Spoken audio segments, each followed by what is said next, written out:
For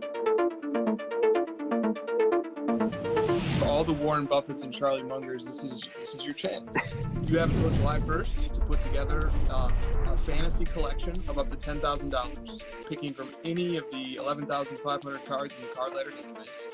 Build your collection. We will not let you go over 10,000. Build your collection, have it in by July 1st, and then just sit back and wait. And whoever's collection appreciates most over the month of July will win the prize. And second and third place will get the second and third place prizes. Games only available to Card Ladder Pro members.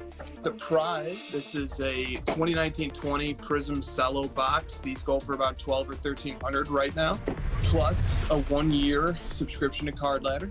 And second and third place get subscriptions, 1-year subscriptions to Card Ladder as well. We're giving away a legit prize here. This is a $1,000, $1,200 box of cards. There's already like over, I think there's like 150 people that have signed up already and put in their collections, and it's gonna be fun. You know, it's gonna be a battle. Let's see what happens.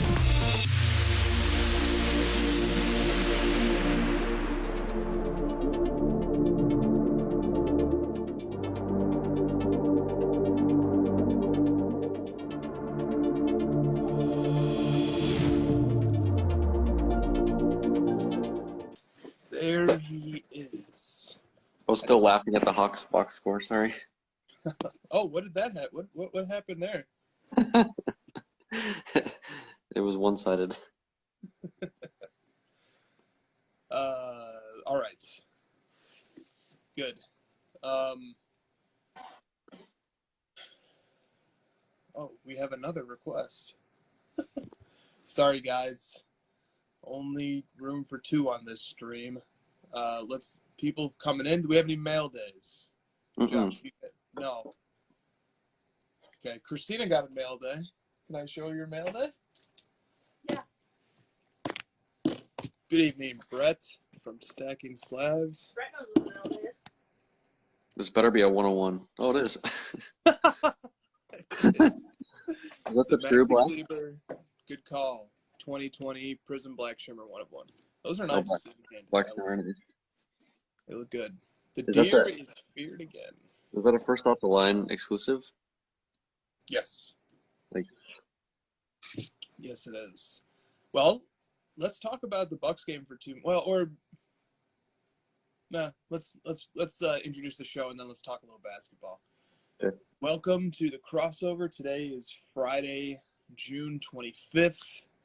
2 days, 1 year and 2-day anniversary of the soft launch of Card Ladder, which was June 23rd, 2020. A couple of things to plug here. If you haven't already, please check out my and Josh's appearance on the Hobby Update podcast and YouTube channel. We were on their show this week. Thank you to Putnam and to Shea for hosting us. Please check out Jake of 90s B-Ball Cards National Preparation Show, starring yours truly and a few other great hobbyists. I had plenty to contribute, so if you like listening to me talk, please be sure to listen to that. Cardboard Chronicles has an interview with nice, Dave, with Justin/610 Sports Cards, discussing and preparing for the National, a must-watch in my opinion. And then there's a new Sports Cards Culture episode about fantasy sports cards and the fantasy sports card game that we have rolled out. Ain't no law when you're on the claw. Is that true, Josh? Yeah, because I never talk about the law, so. All right, thank you guys for the kind words. All right, before we get into the questions, which were disappointing in quantity, but impressive in quality. Oh, nice. But probably the fewest question we've ever gotten, and maybe that's a sign that people are not so worried about cards anymore. Even the questions that have come in were just much more sober than some of the tenor of some of the questions we've gotten over the last few months. So who knows what that means. But before we get to some questions here, let's talk a little bit of basketball. And let's talk a little bit of Bucks Hawks. Much respect to anybody who managed to watch the whole game and you're not a Bucks fan. Tuned out about several times actually, but the last part of the game I watched was in the third quarter. So, what do you think, man? The series is 1-1 now. Yeah. No, I think the series is probably somewhere in between these two games. You know, like the first game, Trae Young was playing out of his mind. He had like one of the best playoff games, you know, certainly of these playoffs, but of the last few years. And it was a pretty incredible game from him. 48 points. I think he had 11 assists. I think he had like he accounted for like 72 points or something incredible like that. And then tonight they got waxed. So it wasn't even, it was like a 35-point game, but it honestly could have been a lot worse. The Bucks called off the dogs early in the third. So, yeah, I don't know. Probably somewhere between. I mean, the Bucks are clearly the better team. I texted you earlier today, like the Hawks played about as good as they could, and the game came down to the wire. And then tonight it was reversed, and the Bucks rolled them. So I expect the Bucks to win, but you know the Hawks have proven me wrong all season, all these playoffs. So you never know. Yeah, I agree. I think if the Bucks make it out of the East, they will never have an easier path to a championship than they will this year. And if the Hawks make it out of the East, the West will never have an easier path to a championship than this year. So I think there's, even though the teams involved are all have exceeded their expectations except for the Bucks, I think is fair to say. There's still a lot of pressure because this is a really rare opportunity to almost steal a championship without LeBron James or Kevin Durant or Steph Curry or any of the great players of this era in the finals. So it's a unique opportunity. So that's how I like to think. But who's going to steal a championship while you didn't have to play, you know, any of those all-time GOATs, top 15 caliber players who are active in the league right now? Well, hopefully my Suns can get into the finals, and I'm clearly rooting for the Suns, so that would be exciting. We've never won a championship here, and I threw up a real dud last night, but hopefully that was just a one-time deal. Yeah, you have to think that Chris Paul coming back, and you know, he hasn't played basketball or probably run and conducted strenuous physical activity in weeks, and it's going to take a game. It's going to take a game or two. And who knows? I don't know how affected his health may have been either by COVID. So the first thing he said, I was texting you the whole game. I'm like, why is he walking? And, you know, maybe that was COVID, or maybe it was, you know, getting his legs under him, you know, coming back from a layoff. But that was the first thing he said in the press conference was, I played too slow. I was bad. I got to be better. It's like, well, that's what I wanted to hear. So I'm good. Yeah, totally agree. Shoulder injury is still lingering there as well. Any updates on Cameron Payne, by the way? Nope. Kawhi's out for tomorrow, and I didn't read anything about Payne. I probably have to dig a little bit more because ESPN doesn't post articles about backup point guards very often, so I have to go to Twitter. Yeah, right. Okay. You know, something we had talked about going in is this was a opinion of mine, was that it would be good for the hobby to see some young talents make it far and win. And pretty much no matter what team wins, I guess maybe with the exception of the Clippers, you will have a team that was led by, you know, a guy who's in his mid-20s or younger, a blossoming NBA superstar. What do you think? How do you think, now that we've kind of made it to this point, and, you know, there's been a lot of excitement around Trae, around Giannis, around Devin Booker, Terrence Mann. What do you think right now? Has it been good for the hobby, or would it have been better to see Kevin Durant and LeBron James, Lakers Nets finals from the hobby point of view? Oh, I think it definitely would have been better with Lakers Nets for sure. I think, you know, it's really exciting for these young guys like Booker and Trae and Giannis. But I just get this sense and this feeling that when those guys are successful, everyone's trying to like really over push it and like really try to force it. Like, hey, I told you guys this is what it should, you know, this is the next guys, and it's amazing.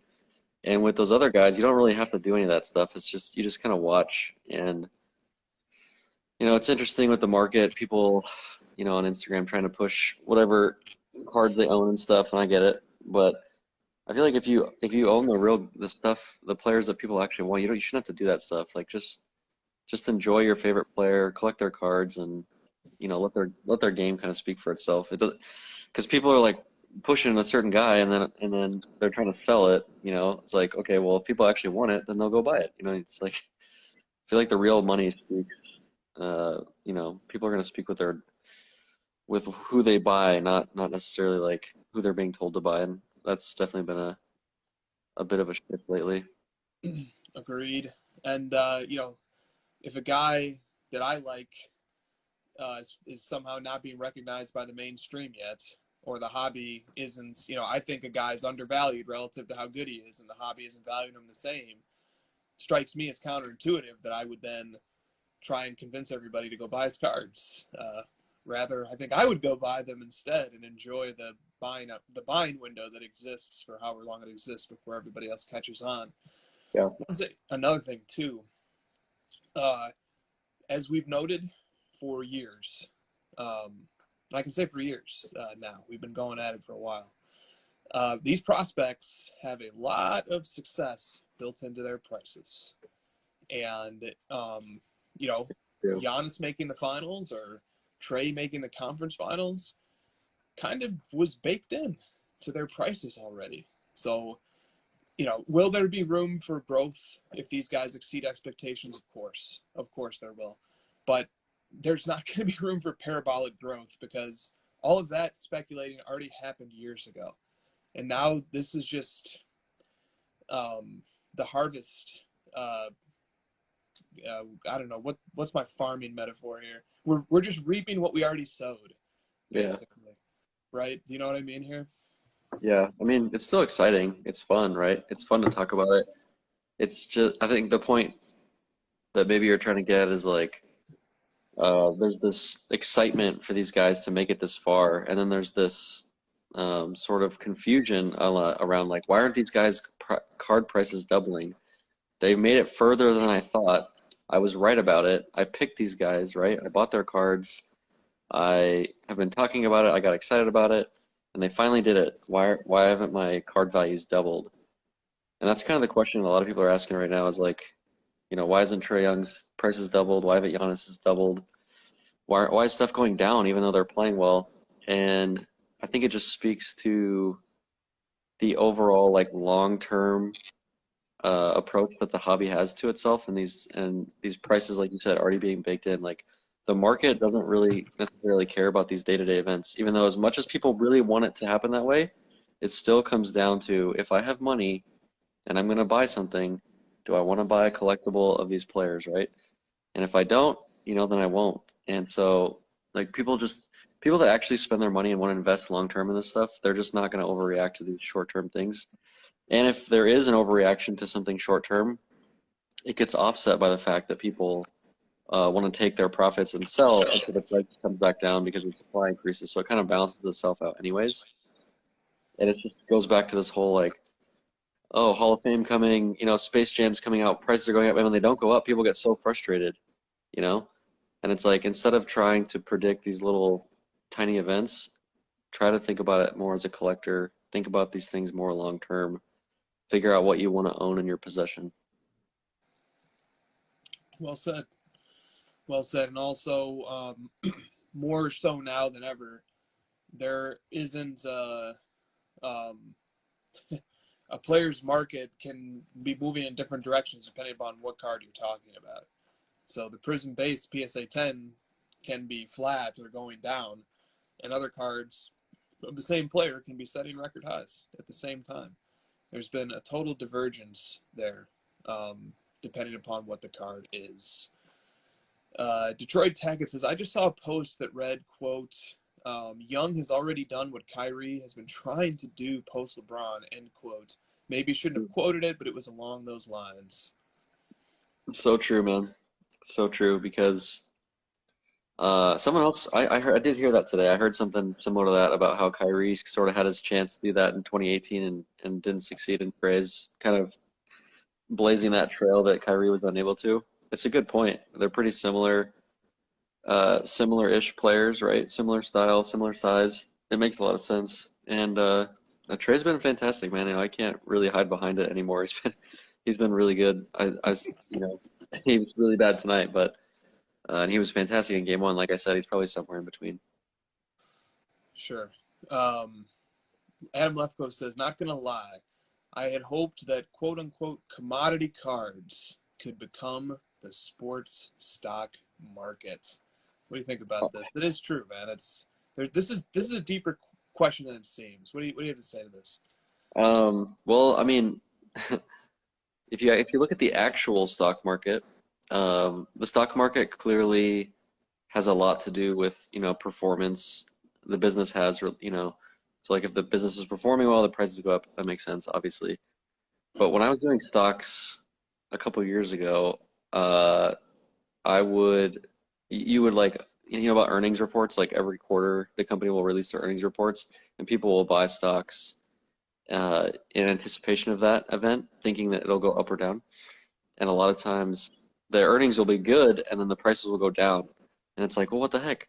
So even the stock market itself doesn't really play by the exact rules that you're looking for in terms of like day-to-day sports.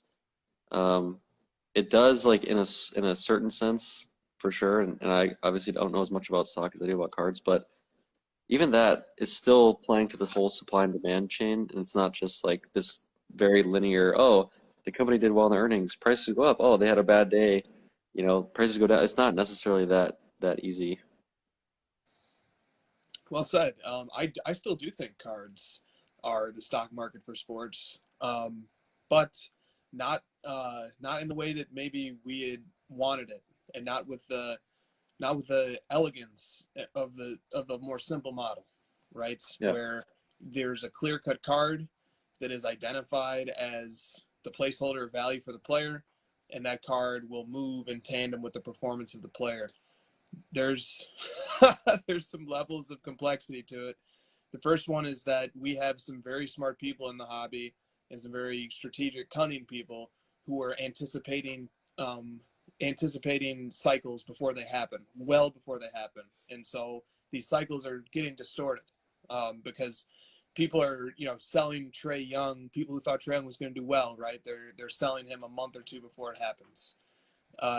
Also, population reports. So in other words, like there's weird flood of supply problems, and then population reports too. Those were never fixed, and in fact, they kept on growing, and so that's what makes it really tough to track how well these cards actually are doing.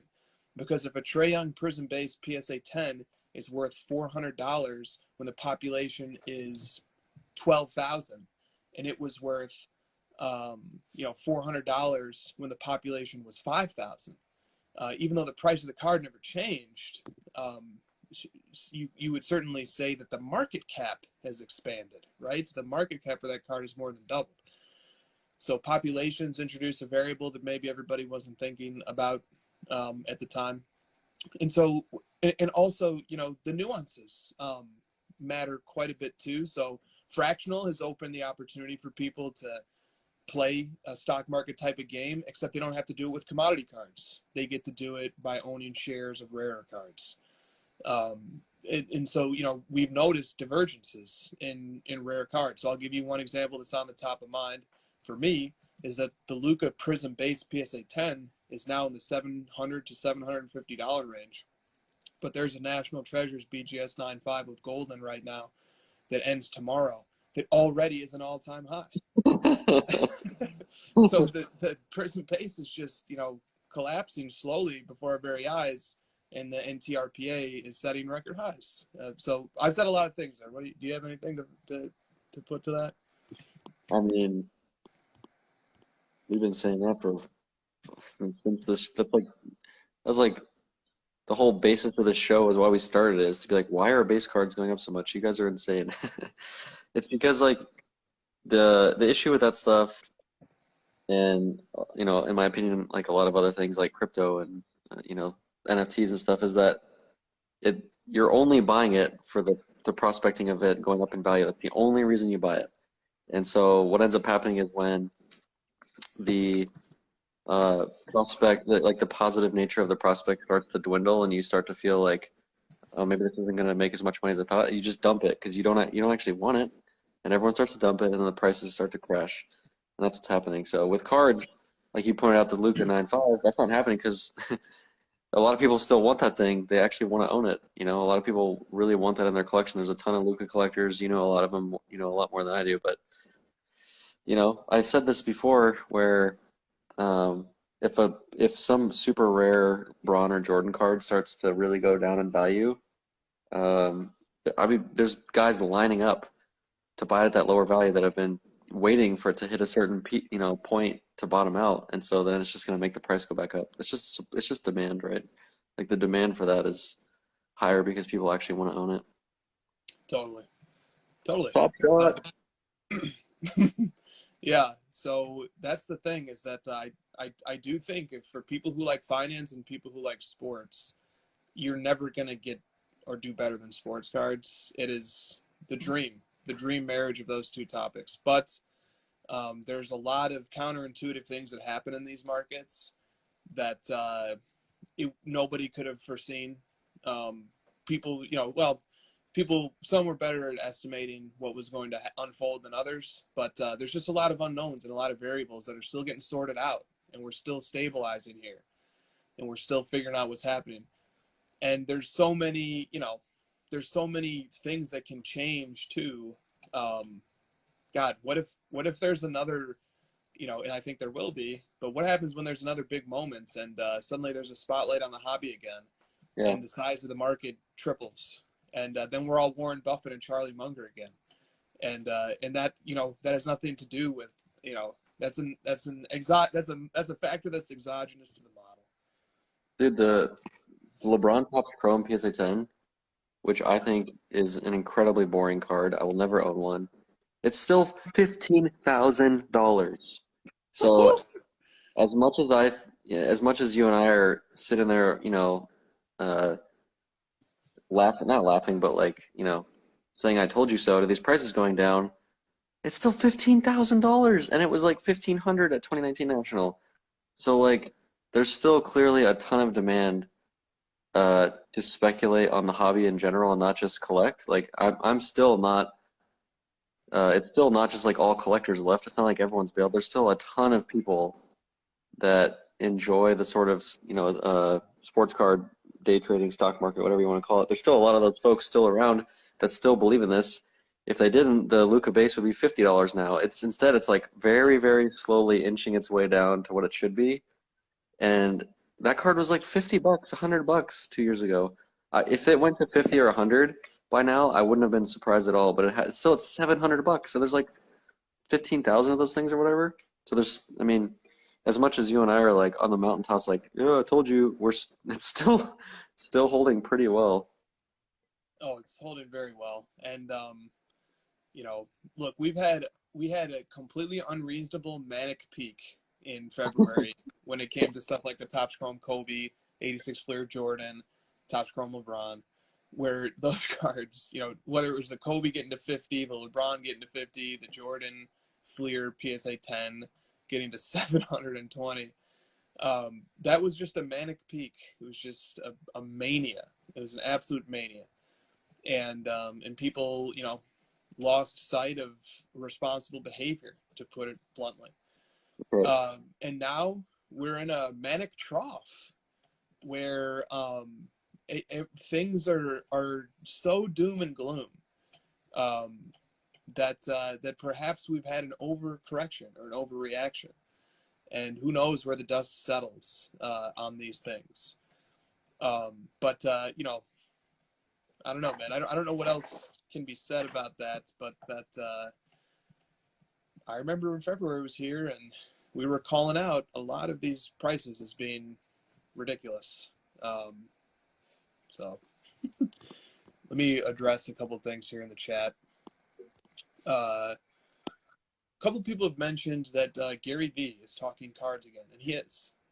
Gary Vee put out a new 5-minute clip on YouTube, and it said as long as Ethereum doesn't tank, he's going to be buying like a madman at the National. and he's one of the cards he's going to be seeking is the 86 Fleer Jordan PSA 10. And because if he can get it at the price that he likes that, he said he's just going to be buying like a madman at the National. So, do you have any thoughts here on Gary and buying at the National and feeling that cards are at a good price now for him as a buy-in? My reaction was I'm still semi-disappointed that we're still talking about the same 3 cards from him. I was hoping by now he's like, you know what? I really want anything, honestly. I would have taken anything. Instead, it was like, now I'm back into the PSA 10 Jordan. It's fine. I understand it. Like, I get from his perspective why he's doing it that way. And, it's like, sure, the market's fine because Gary says it's fine. But I was just kind of disappointed that it wasn't. I was even expecting, like, hey, you should be buying serial numbered cards, which is like the next, kind of lame jump He's to the next. resisting that hard, man. He doesn't want it. He doesn't want to do that. Maybe it's more just like his age. He comes from the era of like the simple base card and taking the positive spin on it. Maybe that's just kind of what he enjoys more. It's just like the simpler way to collect it, and he likes it that way better, which is fine. So if that's the case, then I'll swallow that pill. That's fine. I was just hoping to hear a little bit more, like growth in terms of like what he's learned from the hobby. Mm-hmm. Mm-hmm. Yeah. Okay. Thank you, Adam, for this question here. What data points are you getting from the private sale entries? What a nice question. We are getting. How happy you are. We are getting some data points from people submitting private sales that are helpful. This is the most streamlined way possible to alert us if we miss an eBay sale, which does happen. And also people reporting their private sales. Somebody reported their purchase of a Kobe Bryant Fleer electrifying PSA 10 for like $9 or $10,000. That was a really helpful private sale to report because it hadn't sold in a while. But still, by and large, people are not availing themselves of this feature, and that's completely fine. It's completely fine. We had a lot of people ask for it, but then when it came out, nobody was really jumping to use it. But maybe the fact that the comfort level is there, that that you can report your private sale if you want to. The comfort is there. But maybe, people are still navigating, learning how to get to it. All you got to do, go to the card that you want to add the private sale to, and just click on the 3 dots in the upper right, 3 dots on top of each other. Show the people. No man. Show them. Show the people. All right. With your giant hand. All right. So let's say we're looking at this Acuna and you want to add. You go up to these 3 dots right here, and you just click that, and then you're going to get a drop-down menu. And then from the drop-down menu, submit sale. So thank you for teeing up that question for us. That's my fired tonight. I'm sorry. Go ahead, Josh. That's one of my favorite features. I'm going to start begging people to start. Everyone that I chat with and they bring up something like anything related to a sale, I'm like, go, do it yourself. Go add the sale. I believe in you. The question always comes up. We believe in your ability to add this sale. The question always comes up, so I'll address it. Like, what if it's a fake sale? It will not get past Chris. I promise you that. Chris is all over that stuff. So don't. For the rest of the community. So for an individual, feel free, submit a sale. We will look at it. For the rest of the community, to protect against that crazy person that's submitting a random sale, it will not get through if it's bad. But every private sale that's been submitted so far has been spot on, good quality. Dude, I honestly think that's why people. I think that's why people aren't doing it at the volume we hoped for. Was because they're nervous that you're going to say no to it. That's okay. That's okay. I prefer it that way. Yeah. Brett says zero accountability if you have a following over a certain threshold, and I think that's a really important point. Is that we need to hold content creators, thought leaders, influencers accountable for prognostications that have been made, and that's how we all get better at making better prognostications and so forth. And people need to learn to look within, look inward. Remember when we got in, man? It was so much easier.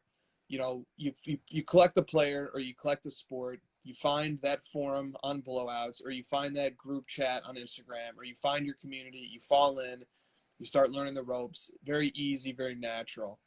And it was all just about the hunt and the pursuit and landing the cards and stacking the cards. Yeah. And now it's very much more complicated, because now you go on YouTube and you're just smacked in the face with misinformation left and right, or partially baked information that wasn't really ready to come out of the oven yet, but still it's being served to you. And so now, you know, newcomers are at a real disadvantage because their minds are malleable when they first show up, just like ours were. And, you know, but they're learning bad habits that are going to be really tough to unlearn, and are going to get stickier and stickier as time goes on. And that's why I say you have to look inward. And this hobby, you really have to trust your instincts. You have to trust yourself, and not follow even some of the most loudest voices in the hobby are still by themselves sheep-like in their own way. And they're just following the even bigger fish and trying to get in his wake. And it just ends up in a lot of pain. And I think the 86 Fleer victimized several people. In fact, I know it did. Several people were victims of the 86 Fleer mania. I don't know. What do you think about this? About the accountability of thought leaders and content creators? Sure.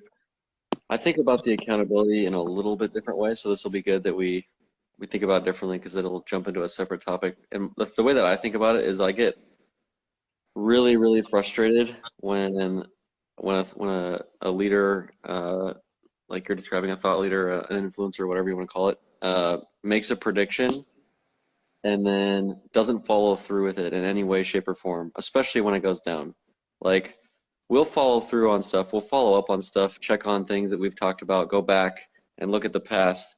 If I say to you guys, hey, I think player A is going to be the best investment of your life, you should go buy him now. And then 6 months from now, I tell you, what you should be doing, guys, is collecting that player, and not even like hinting at the fact that you told everyone to invest in them, and now all of a sudden you're telling them to collect because you know they're getting absolutely crushed listening to your advice, and you never, went back and followed through on the advice you gave prior. You didn't go back and say, hey guys, sorry, I've learned from this mistake. I shouldn't have said buy these cards. It's gone down clearly. I've made this mistake. I won't get into the business of telling you who to buy when. Nope, just shift straight over to, no guys, you should have been collectors all along. I told you, so this very like hypocritical failure to be accountable for what you've said in the past, and it pisses me off to no end. Fucking pisses me off. Dude, if I said something like that, I'd be the first one here on the show. And if you guys have anything that you're like, oh, you said this, I'll freaking be like, I'll be the first one. Hold up my arms. You know what? I messed up. Shouldn't have said that shit. It was wrong. Instead, we just get this, maybe people will forget that I said that. Let's just move on. Who cares? Who cares that I told you to buy Trae Young and Miles Turner, That never happened. Just forget about it. Now just move on to the next guy. Or now you should be shifting into collecting. That stuff pisses me off so much. Yeah, I hate that too. It's insulting. From the perspective you laid out, it's insulting from the perspective of the collector too. They're like, oh, now we're good enough to be considered among the ranks or now we have a privileged seat at the big money table, because now that the investment angle didn't work out, you had this nice little cushion to fall back on, that we're all collectors now. Look at maybe we started as trying to make a bunch of money, but hey, our consolation prize is that, well, we end up being collectors. And it should work the other way around, in my opinion. And the hierarchy to me does work the other way around. The collectors are at the top of the food chain, and to be really becoming a true collector is an art form, and it's the secret sauce. It's the secret to succeeding in the stock market of sports cards, is learning the art of collecting. That's, in my humble opinion, that's how you how you master this domain. The Some of the chat is chat, loving this topic. CZ_cards made a great point. The funny part is now is probably the best time to start investing. It's crazy to me that like you're willing to jump on things when it's at the all-time high, and you're willing to put your flag into this is going to go higher versus like, guys, everyone else is getting crushed. They're panic selling. Prices are going down a ton. Now's your chance to capitalize on everyone else's fear. Like, why can't, if we're all going to be Warren Buffett and Charlie Munger, listen to like their one piece of advice, which is like, when everyone else is fearful, get greedy and start buying more. It's crazy to me. And we've said it a million times, like, if you actually believe in a guy, wait until people give up on them, then start to buy it. So these investors aren't even good investors. Is that what you're telling me? I'm shocked. Joshua's cards makes an interesting point. Those types of content creators are just mimicking pro sports media takes. There's no accountability, but it doesn't matter because people like the polarizing takes. I think that's right. I think they're seeing they watch First Take every morning, and then they go and they role play Stephen A. Smith and Max Kellerman or Skip Bayless and Shannon Sharp. But this is a very different topic. This is dealing in a financial market or a pseudo financial market is a very, very different thing than just firing off hot sports takes to get clicks. It's very different. The implications are different. The consequences are different. The audience is different. But I think you're right, man. I think there's something to that. Dude, the other day, I get sucked into the Skip Bayless, Shannon Sharp show a lot because it's just like I just can't help it sometimes. Yeah. Like I love the rage that it provides me, and I had to listen to Skip Bayless talk for 10 minutes about how he was proud of Paul George for how he played in the first 3 quarters, but it's okay that he missed those 2 free throws. When all I ever hear from that fucking guy is he doesn't care how good LeBron plays in the first 3 quarters. If he misses 2 free throws at the end, he's a bum. Oh, okay, so I understand. So when it's better for the way that you pitch things, as long as it's just fucking God, it makes me so mad. He knows it too. He's like laughing it through. And Shannon's like, "Are you serious? That's all I hear from you. It doesn't even matter what you do in the first 3 quarters. But for Paul George, yeah, sure." Yeah. Yep. Oh, man. It's too bad these chats don't get to live on. This is just this chat is a treat for anybody who's getting to live through it tonight. I need to stop ranting so I can read this chat instead. Anything to fit the narrative. Yeah, the narrative, the point I was trying to make is that you brought it up, which is that, whatever looks good for your brand and your narrative, it doesn't really actually matter if you're right or wrong or if you're accountable for anything you've said in the past. Just as long as it's like better for your character, which is what it is, man. These are characters if you really think about it. Some of these like top 10, the highest follower the highest follower influencers, they have like a character to uphold to. They have to like stick to a certain brand, and when they get off brand, it's just not as entertaining. So like it's entertainment, right? You're not even like providing actual financial advice. They should just put that in the bottom right with a little star next to all your videos. This is not actual financial advice. This is a show for entertainment. I just want your clicks. Dude, something like that really might need to happen. Something like that definitely might need to happen. Dude, we have the smartest chat in all the hobby. I'll just say it right now. The chat is just too much, man. The chat is the real star of this show. You guys are the real goats. We're just, Yeah. We're just the guys that speak while you guys have your real content and during the chat. We're just providing the cover for the chat to do its thing. The people that watch this back and don't have the context of the chat are going to be like, oh, I need to start going to those lives, man. You do. Yeah, you do. Yes, you do. I don't know. That was good. That was a good topic to touch on. A lot of people are concerned about that. A couple of people asked us to talk about market manipulation as well. Which is a very real thing. It can happen in a million different ways. It's such a general term. You can try to manipulate a market by convincing people using dubious evidence that things are good investments and they should buy. You can manipulate a market by shield bidding auctions. You can manipulate a market by hoarding enormous quantities of things and creating an artificial scarcity. I mean, there's a million ways to manipulate a market. I think the severity of inappropriateness scales. Some are worse than others. I don't know. Do you want to say anything about manipulating markets? Uh, manipulating markets. No, it's kind of funny to me that when people really want the market to go up on something, and I'm like, I want that. I want it. If like you said it earlier, it's like I'm not telling y'all if it's something's going up. I'm just keeping that shit a secret so I can buy more. Like, how stupid are you to just give it away and make the prices go up? Yeah. Um, yeah.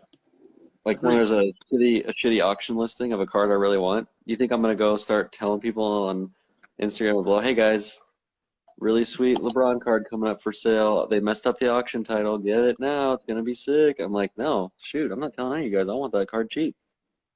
100%.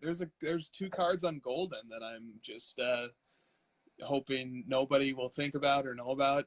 There's over 7,000 lots in this auction, which is the highest number I've ever seen. So hopefully they fly under the radar. But you're damn sure I'm not trying to tell anybody. Just DM me if you want to know.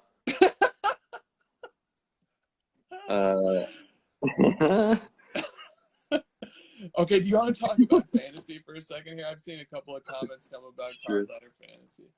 And there are bragging rights on the line here. South is really excited right now. All right, let's look at the leaderboard. The leaderboard is displaying the top 100.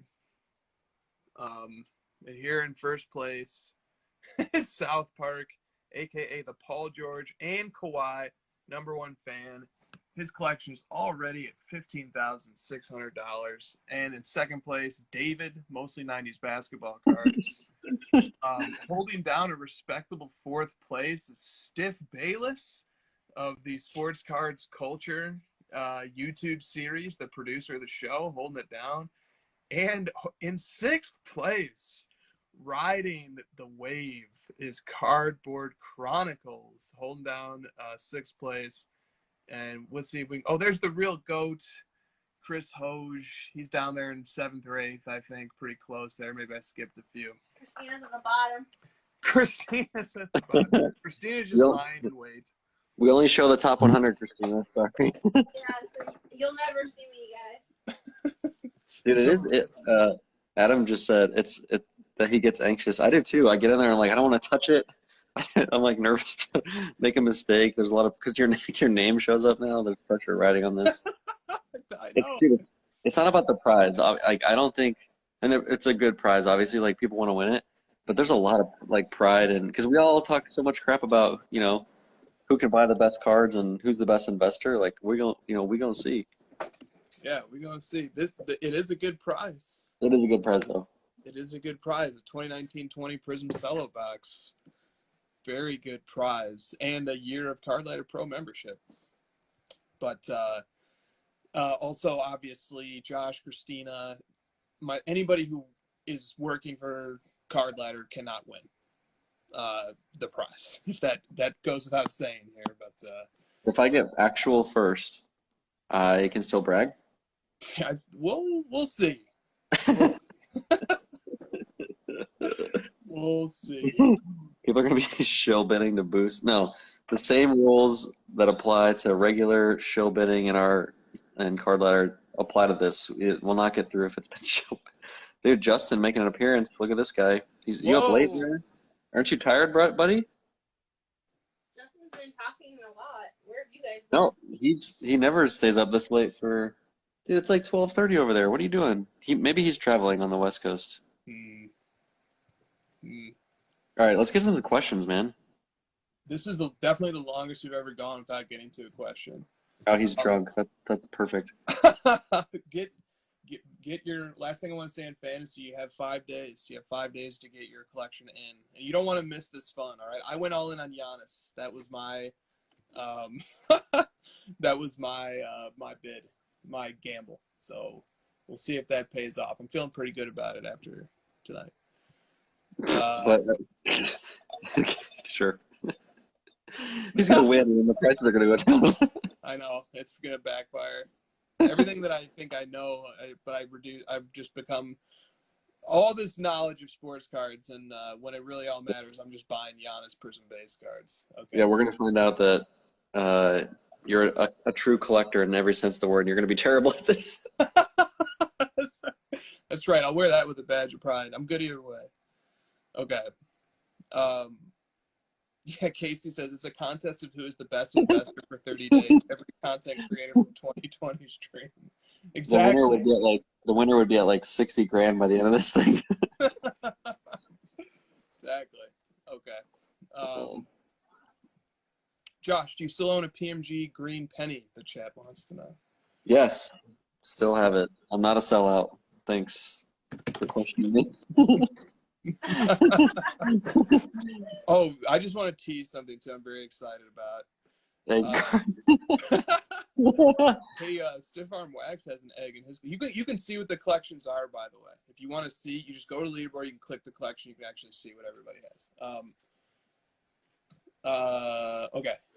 Question from Mike Pinkerton 50. Are you guys doing a booth at National? Like a move, like a deal, like a buying or selling kind of thing. A booth. Are we doing a booth? Oh, sorry, booth. We are. We will have a very small portion of a booth, and we will be set up as Card Ladder. We will have signage. We will have a computer to, if people would like to sign up or use the app and check it out. And we might be known to make an appearance or two at that booth. There you go. Good. Northwoods Card Collectors, a long question. All right. This is on some people's minds. It's a good question. Said, hi, Chris. I'd like to submit a question for the crossover. I rarely get to listen live, but I love catching up on the podcast. So I hope this is a good avenue to ask. I collect Peyton Manning big time. His prices have seen a big increase probably within the last year, just like anything else in the hobby. But this last month, his values have dipped just like anything else. So my question is this. Do the top echelon / GOAT retired players continue to see a dip while also suffering from being not in the news or suffering from what have you done for me lately? And will they fade to the background of sports cards? Or do you feel that this market dip is temporary and guys like those will see an increase once again? Oh, it's definitely the latter, man. I mean, it's a market, man. There's always going to be increases in prices. There's always going to be decreases. It's just you know, how much do you believe in something when it's going down and everyone else is afraid, and how much do you you know, stay sober and stay humble in what you have when things are going up and going well for everybody. It's just, you know, I talk about it all the time, but trying to stay in the middle and stay balanced in what you do and trust in what you're collecting and stick to it, dude.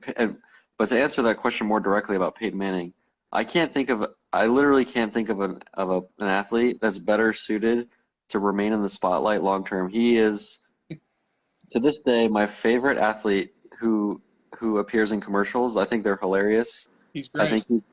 I think he's going to remain relevant for a really long time because he's going to be involved in broadcasting, or, you know, he's always going to be have sponsorship where he's in their commercials, and he's a funny guy. Man, if there's like a couple guys, like a handful of guys I wouldn't be worried about for that, Peyton Manning's on that short list for sure. He is a very talented guy. Super talented guy. Also has a great legacy. Absolutely great legacy. Totally beloved football player throughout his career and after. Also just gets so much respect from his contemporaries and his peers. Often seen as like a toe-to-toe competitor with Tom Brady.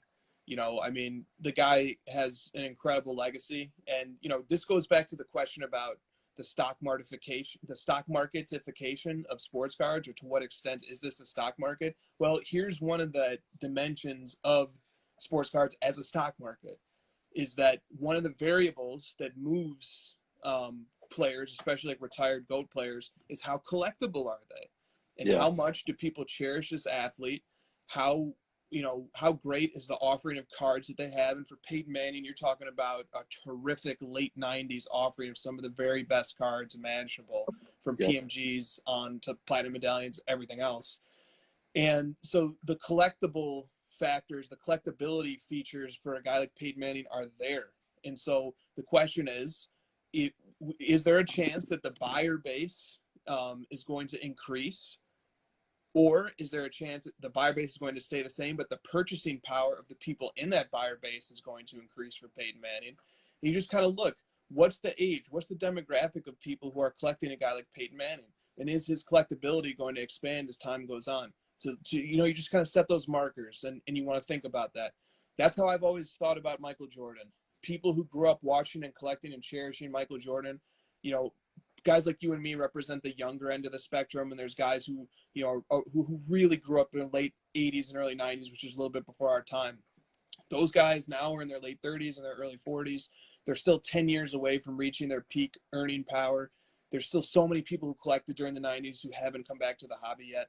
These are the factors that move the stock market of sports cards, in my opinion.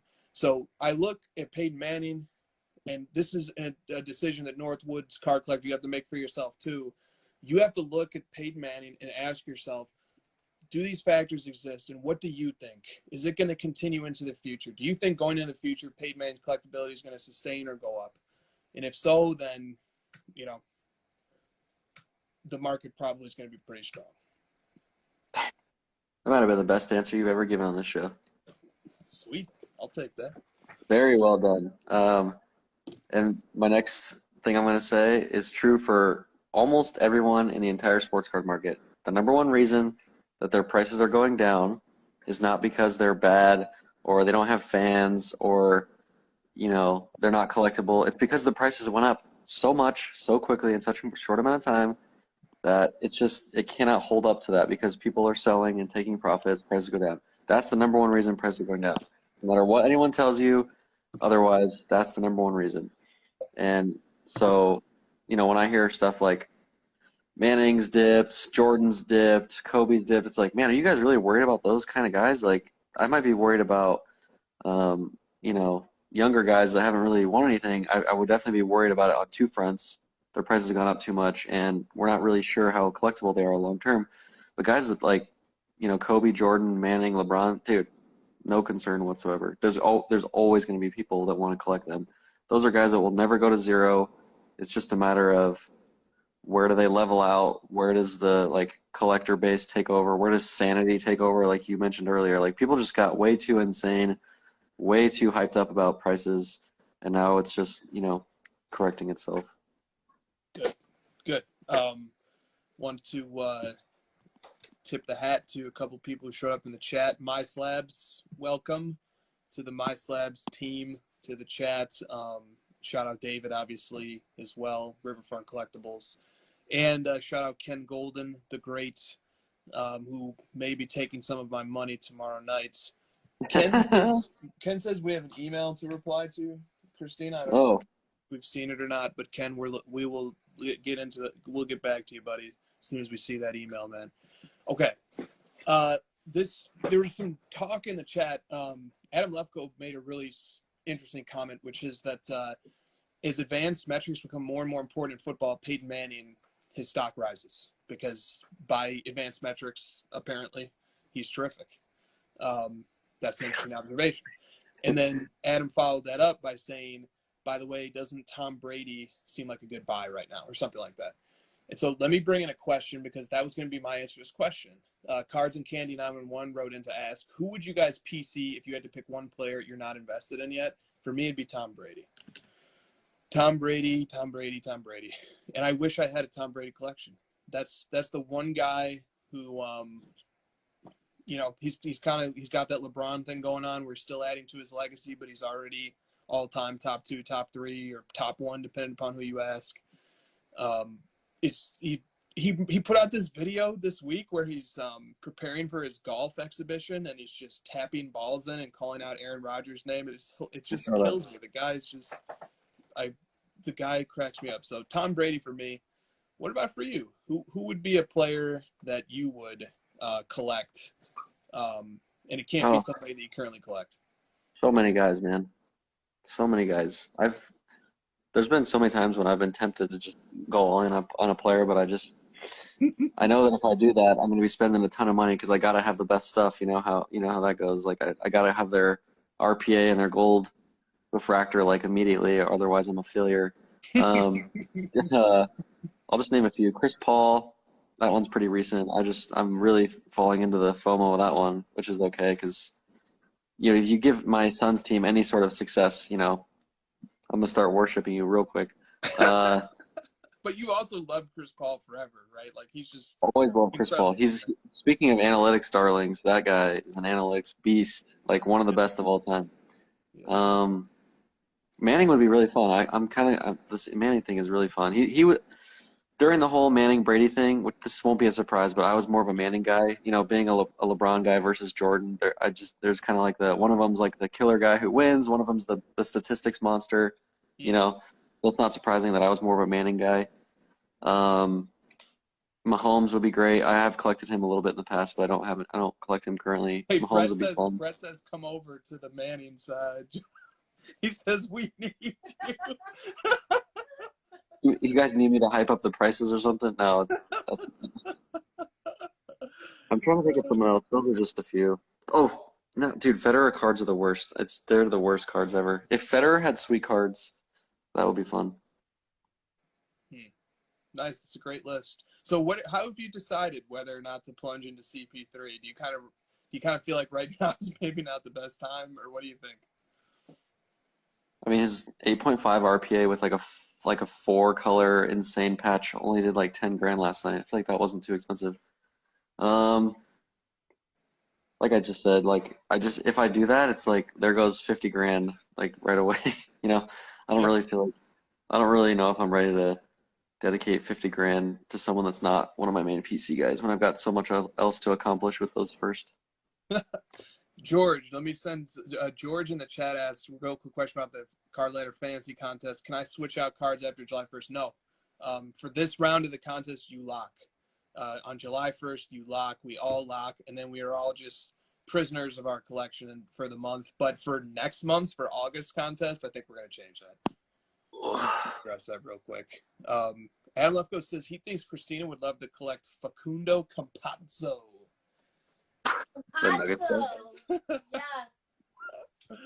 Yes. Shout out to What Are We Doing Here on Clubhouse. CP3 is toxic. I don't know about that one, Vic. I think he's been pretty good. Been pretty good for the Suns, man. Okay. Let me move on to this question. Rocky Mountain baseball cards. Please discuss Bowman Chrome Refractor rookie cards and their meteoric rise when a lot of other stuff is falling. We don't specialize in baseball analysis here. We don't really follow the sport. We do have thousands of baseball cards in Card Ladder, so we could talk a little bit about their market. But let's just suffice it to say that whether it's Vlad Guerrero or Acuna or Tatis or now Wander Franco or Shohei Ohtani, these guys' cards are up 10 to 15x in many instances from 1 year ago. Absolute parabolic, enormous growth in these markets for these guys. It's unreal. The percentages that I see when I'm banging out a headline, it's like, yeah, this Shohei Ohtani is up 1,700% in the last 6 months. And it's like, is that wow. good? I think that's pretty good. So I just wanted to give a little tip of the hat to our baseball guys. Baseball is on fire right now. Also, just to put a ball on the football discussion, here was 3 of the all-time highs yesterday. Yeah, I saw that. Football went nuts yesterday, man. Brady's Bowman Chrome Refractor BGS 8 did 32 grand. That's an all-time high. Mahomes Red Power BGS 9.5 rookie did 26 grand. That's an all-time high. Aaron Rodgers 2005 Topps Chrome Gold PSA 10 did 28 grand. That's an all-time high. Tom Brady's 2000 Metal Base PSA 10 did 6,700. That card's pop 185. That was an all-time high. DeAndre Hopkins ball and right hand 2013 Topps Chrome Refractor rookie, which is a pop 40, $560 all-time high. All I'm saying is, football went crazy yesterday. That's all I can really say about that. Very impressive. Okay, let's go here. All right. Anything you want to say to our baseball guys? Brett is just real excited about all these football, and he should be. He's like, yes, finally some attention. I mean, Yeah, they stole the show yesterday. yeah, dude. And between yourself and Brett, I think you two have been two of the most vocal advocates for football collecting over the last year and coming at it from very different angles. And good. It's good. It's good to see and nice to see, content creators representing for football. Okay. I have nothing to close on baseball. I hope people that watch this show and are dying for baseball content find their baseball crossover equivalent. Yeah. We've been chastised for talking too much baseball a few times as well. Really? One of the podcast reviews on Apple was like, I love you guys' show. I love what you guys have to say, but I really disagree with your takes on baseball. And, you guys were talking about like Mickey Mantle one time. You didn't know how many championships he had. And I was like, yeah, that's true. True. That's as far as our takes goes. We're like, if you guys want to invest in baseball, look no further than my man, Mickey Mantle. like a baseball guy telling you to invest in Jordan cards. Like, wow, what a revelation. Thanks. Sage advice here on the crossover. Only by the best. Mickey Mantle, 52 tops. That's a good card. I've heard it. It's good. Yeah, right. Might have a Bowman rookie or something. I don't know. Cards and Candy 911 says, do you guys think after the National, eBay sales will pick back up? It seems like everyone has been saving up for the National, thinking that they will land a card there. What do you think about this? Yeah, that happens every year. I mean, we haven't had a National. I said this on the show with Justin, the interview we did. Excuse me. We haven't had a National since this whole insane rise in sports cards. So we really can't predict what's going to happen specifically because we don't have any data to point to since this has started. But in the past, yeah, the eBay transactional data decreases drastically around National because, I mean, it's true. If you think about it just for yourself, if you're going to National, you're definitely not spending your money. You're saving. You want to have cash on hand. Even if you don't internally think that you're going to be going to National to buy things and getting a deal and like getting exactly what you want, it's more fun to bring cash to National than not and like have the mystery of buying something. So people are not spending, they're withholding, hoping they find that grail at National or find that deal. So that's definitely happening. It does. But just to muddy the waters a little bit, it actually could go the other way. You could have a different situation where people actually get very excited for the National and they start buying stuff like crazy in the weeks before National. And why would they do that? So that they have stuff to show off at the National, and B, so they have trade baits at the National, and C, if they expect that people are going to be paying premiums at the National, and people sometimes do pay premiums in shows. Dealers don't pay premiums usually. Sometimes they do, I guess, but not usually. But at trade nights and stuff like that, people sometimes really get into the vibe of the show and they're ready to pay and break out their wallets or their checkbooks or their PayPal accounts or their crypto wallets and get a little more spending going on than they would if they were in the sober, calm rationality of their home browsing eBay. So there is this chance, right? There is a chance that the opposite happens and people take the weeks leading up to National to just load up on stuff and load up on grails or great cards or cards that will be liquid so that when they get to the National, they have more so that when they get to the National, they have stuff that they can do. They're coming in hot. When I make lists, sometimes I need to make sure I finish the list. A lot of the time when I start a list, I'll say A, and it never goes further. And it's like, what's the B or what's the C? I can definitely relate to that. So I was just saying, Josh, maybe the opposite could be true this year. I was listening, yeah. People are buying to load up, yeah. I have my eye on 2 cards tomorrow in the Golden auction that I know I wouldn't even see those cards at the National.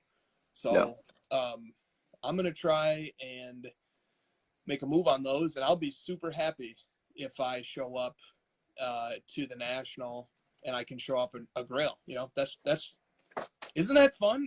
Remember Dal? I don't know. That's really fun. That's the fun part of this, right? Yeah.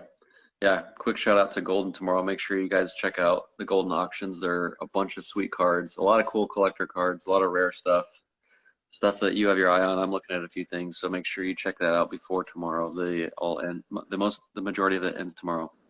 Yeah. I mean, you know me. I'm not one to like go to National and buy a bunch of stuff. I'm more for the community aspect. So if I can reveal a new Grail I picked up at National, that'd be much more exciting for me. Totally. Yeah, no, totally. That's the best case scenario, is that you show up to National, you get a good price on a Grail. Why wait for the National? Why not get the Grail now and then show up to National and show it off and maybe have some lunatic offer you twice what you paid for it? Stranger things have happened. 2020. You're describing 2020, sir. Yeah.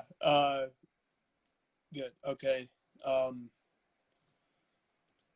Yeah. That's the market is going to be very difficult to predict going into National and coming out of it. You know, because yeah. Another clever way for someone to ask, is the market going to go up or down? Yeah, right. It's very tough to say, because coming out of the National, maybe everybody spent their bankroll at the National and then they're tapped out for a few months. Or maybe people just get invigorated with energy and excitement at the National, and then buying, it unleashes a flurry of online-based buying. Yeah, good. Damn, I keep having this thing that I want to go to, and then I say something else, and it slips me. What? What did Adam say? What the fuck? I don't even know if I can read that. No, probably not. Let's just leave that one for the chat. That's amazing. If you guys need to go to watch next week's live, because that was amazing. Good. All right. So chocolate ice cream is the best ice cream, though, by the way. Oh, you're on the chocolate ice cream train? Oh, all other ice cream is crap compared to chocolate ice cream. Christina would probably agree with that. No, I like chocolate chip. Chocolate chip. Oh. It's like pepperoni pizza. Like, you know, other pizza's good, but No. I pretty much will only eat pepperoni pizza. Chocolate chip ice cream is like pepperoni pizza. How do you not see the connection there? No, it's not about the physical connection. It's about the, like, what's ranked highest. You're just talking just pure chocolate ice cream. Just no fluff. No fluff. Just chocolate ice cream. Got it. All right. Well, it's a hot Christina's take. like over there, like, she's like, I thought we were friends after this whole New Haven pizza thing, but you're really fucking that up. You really are trying. No, but when I take you to New Haven for pizza, there's a Italian ice place on the same street as Pepe's and Sally's. It's called Libby's. Best Italian ice you'll ever have, and you can get chocolate. Okay, sweet. Justin says I'm a basic bitch. It's so true. You guys saw it in Dallas. I'm the most basic bitch there is. I'm like, I just want the basic order of the food. Just give me the basics. I'm gonna out basic you here and go with You're that. pretty basic too. The number one ice cream is Vanilla Bean. I'm with you, man. I appreciate somebody calling out vanilla. You know, vanilla is highly underrated, overlooked, super slept on. Vanilla Bean. I might have met my match in Dallas with you, Chris. You might be more basic than I am. I'm gonna take the basic crown here. The basic bitch crown. When it comes to ice cream. The number 2 ice cream is Milk Bar's birthday cake ice cream. That's oddly very specific. What's your favorite pizza topping then? Or pizza? Cheese is an acceptable answer. Yeah, yeah. For most of my life it was cheese, but then I got a little more exotic, and now I'm on this meat lovers thing. Oh. No. Like a little spice with your dish, huh? Too early in this show for all this food talk. Wait, did you guys watch Friends? Are you Friends guys? No, just Frasier. I remember. Friends is a great. I'm homesick from school, so I'm gonna watch 6 episodes this afternoon show. One of my favorite lines is they forgot to get Ross, or they forgot to get Chandler and Joey forgot to get the rest of the group Christmas presents, and they were like stuck in a gas station, so they like clearly got their Christmas presents for them at a gas station. Like, oh, we got you toilet paper, and then Chandler's like, Ross, you sweet tooth, we got you this soda.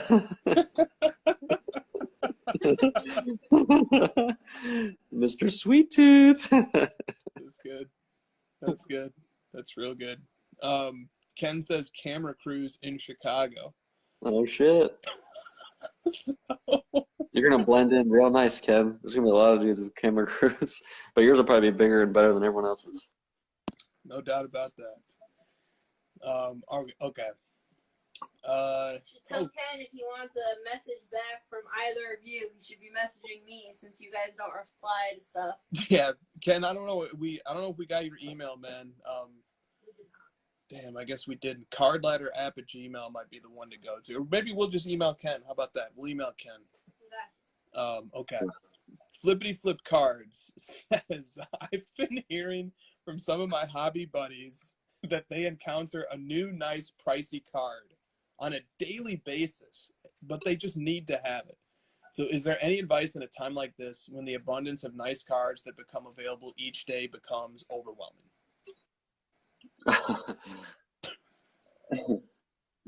Get richer. Yeah, right. Good answer. Good advice. Find yourself a spouse that can pay for all these cards. No.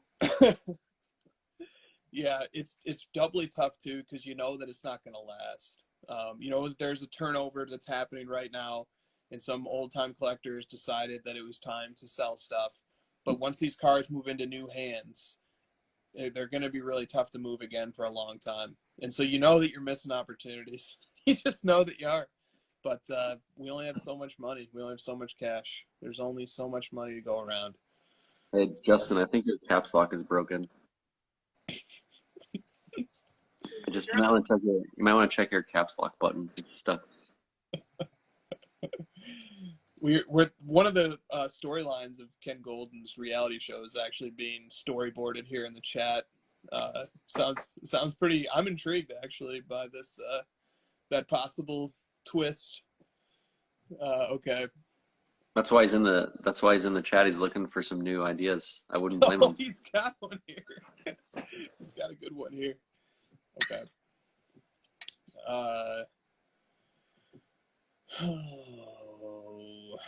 Lots of serious questions. Are we really in a serious question mood? I guess we don't have a choice, do we? Yeah. The more serious, the better for me right now on my third seltzer. All right. This comes from the Boulevard of Cards. Every question this week pretty much was a market question, which is interesting too. Boulevard of Cards says, if the conference finals go 6 to 7 games, we could see NBA finals going into late July, immediately followed by the draft and then the Olympics. Do you think the fatigue of too much basketball could extend into the fall? Or do you think seeing where players get drafted and a gold medal is different enough to generate more interest? Plainly, do I still have time to save up to buy some cards?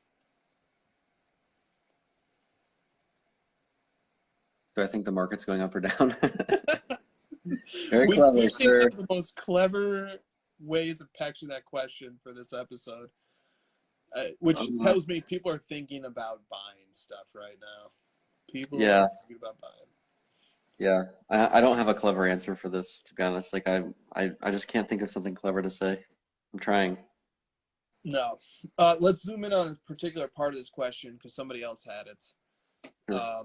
Cards and Candy 9 Rip the Nick says the USA Olympic team roster, so Durant is committed, a lot of guys have committed. Will a gold medal move the needle for anyone on that roster? Yeah, nope. Talk about that.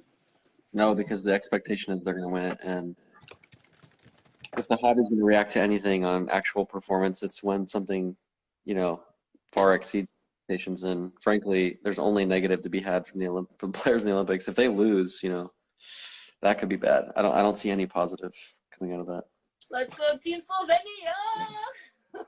And what's the one thing we've learned about the hobby? It's that prices go up most when they're not playing. So. Yeah, that's a great point. That's a great point. Here's the players who have committed to the Olympics: Kevin Durant, Damian Lillard, Devin Booker. Damn, Devin Booker. He's going to be No break for Devin Booker. Jason Tatum, Bradley Beal, Zach LaVine, Kevin Love, Draymond Green, Bam Adebayo, Chris Middleton, Drew Holiday, and Jeremy Grant. Kevin Love? What the fuck? Kevin Love, yeah, man, Kevin Love. Kevin Love. Only 3 of these players have former Olympic experience. Kevin Love in 2012, Draymond Green in 2016, and Kevin Durant in 2012 and 2016. So a lot of new looks for guys. I think the Olympics are really fun to watch, and I think it might keep some guys hobby relevant who otherwise, might have drifted into obscurity for a few months before off-season speculation starts. One awkward thing about the Olympics though is that 12 guys? Was that 12? 1, 2, 3, 4, 5, 6, 7, 8, 9. Yep. When it's actual winning time, coaches pick 5 to 6 guys. So there's going to be like really, really good players sitting on the bench awkwardly for long stretches of time. Yeah, and really good players like get cut from the team, or they have to like play on like the practice team, and they don't make the real team. Like, there's a good chance that like Chris Middleton, Jason Tatum, and Devin Booker like don't play in the fourth quarter of a big game. Like there's got to be, it's like on their real teams they shoot all the shots. In these games, they might be on the bench. Yeah. What about foreign players? Jokic is not playing. Luka is playing. Probably some French guys, Gobert and Fournier will probably play. Is there any chance that those guys can move their hobby needle by doing well in the Olympics? Luka's got to stay in shape. Last year he got fat. Dude, okay, let me show you something really quick here. The phone's going to die.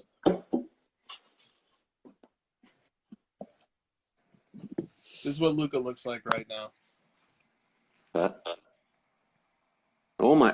Wait. What? No, that's a Photoshop. That's not a Photoshop. Are you serious? Speaking of chocolate ice cream, good lord, man. This is from his page. What? This is from 23 hours ago. Wow. This was him playing an exhibition game against Croatia. I know what he does when he's depressed after a series loss. He's just a big boy. He is a big guy. He's just a big, thick boy. He's a big body shaming.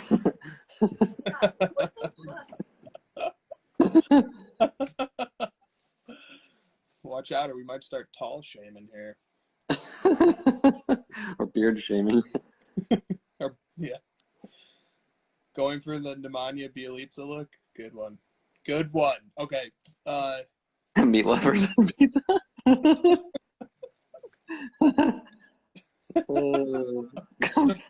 flurry of jokes is terrific. He definitely looks swollen. Damn, did you post it, Kung? Did you post it to your page, man? Because if you did, I'll show it. There's a good Photoshop made here. Futures. The futures for Olympics are somewhere, but I can't find them. But Team USA is an overwhelming favorite. Big surprise there. Who's the second best team? That's why I wish I could find these futures. Let's see. Maybe this is why. It's more about like who's gonna be participating. Yeah, it is. Okay, so Team USA is overwhelming favorites. They're minus 300. Serbia is the second best favorites, tied with Spain. Serbia and Spain are both plus 800, and that's shocking because Jokic isn't playing for Serbia, so they don't have their best player by a long shot. So, not good. Not good. Australia's plus 2,500. Ben Simmons is not playing for Australia, so their odds may be going up, actually, getting better.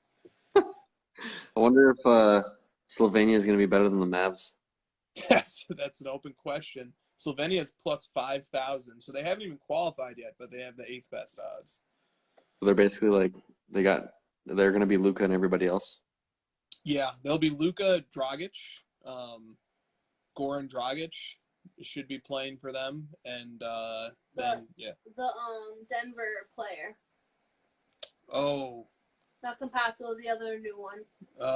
Yeah. Yep. He's usually on Team Slovenia. Yeah, so they have a few guys. Yeah. Next question. Okay. Good. Fun. Olympics is going to be fun.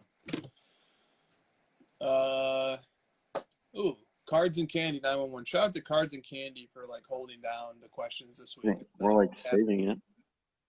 What's the proper etiquette when buying a card on eBay and when to list it? Do you list once you open up that mail day? Or do you wait a while so it's not awkward so that maybe the seller you bought it from sees you listing it for 3 times what you bought it from? I mean, they're gonna see it eventually. Might as well just list it right away. I don't think it matters too much. Why? But I have a question. I have a serious question. Why are you buying cards just to put them on eBay right away? That's a great question. Maybe you immediately regret it and you want a different card.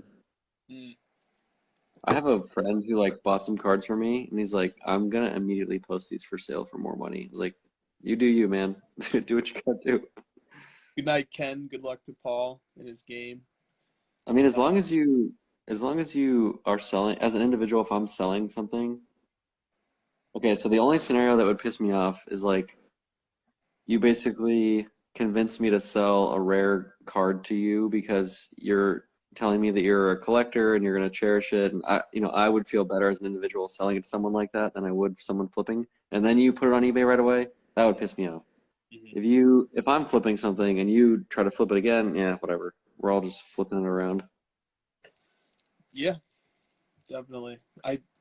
Something embedded in this question is kind of, well, not embedded, it's explicit. Is it good form? Is it proper etiquette to like buy a card and then relist it immediately? And probably no. I'm going to say no. I don't think it is. I think you probably want to wait, enjoy the card a little while.